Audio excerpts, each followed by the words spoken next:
How y'all doing? What's happening? What's happening? I'm gonna give a shout out to Basketball Universe because I subscribe to them on the YouTube streets, and they came up with something that I had never heard of pertaining to Dr. J, Julius Erving.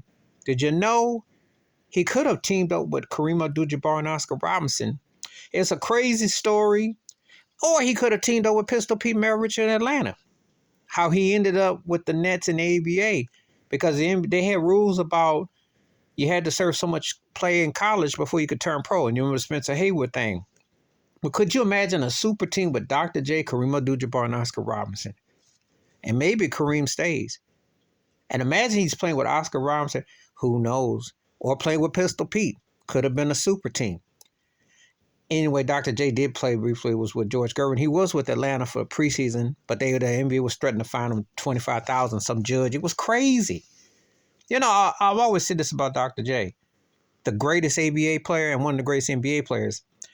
And while he had spectacular moves and had success in the NBA, his best days was in the ABA. We didn't get the full peak and potential because of the different things that went on. And he kind of got whiteballed by the powers that be because Dr. J was in the lexicon of the most important, and especially in my neighborhood.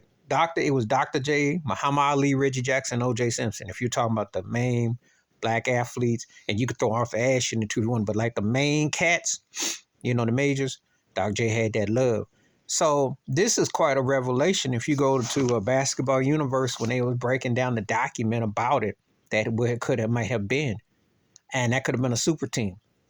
I don't believe the super team thing is such a phenomenon, such a thing. And I'm Dr. J spoken out, but he went through a lot of politics. And Dr. J is a pretty mild-mannered guy.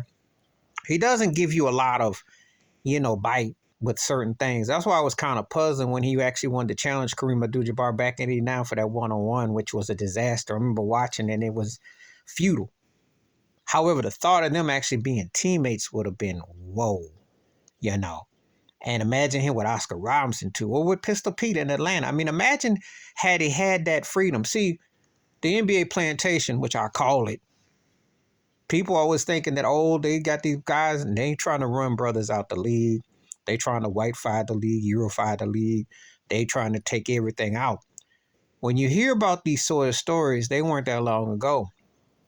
And I often wondered, yeah, they got to do more in the ABA and bring a lot of stuff, but you got to kind of wonder, what if he gets to play at that level during his peak and prime when he was really on another level and hanging in there and doing things and playing with a Kareem, how that might have manifested and what kind of dynasty could they have had with Oscar Robinson for a few years or playing with Pistol Pete and what kind of backcourt that could have been. I mean, that, and if you don't know about the Spencer Haywood thing in the NBA, you should check that out too, because it's been a fight with the NBA and how they have gone about what they do. But yet they'll bring foreign players over.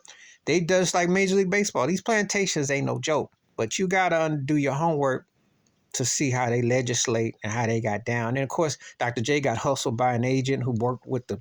It's a really complicated, crazy story. But yeah, props to Basketball Universe for bringing this story that I got to check out in video. Please hit like, subscribe, welcome thoughts, comments. And I do respond. Thank you. Wash your hands. Keep your mind clear. Watch out for another shit if you like. I'm out. Peace.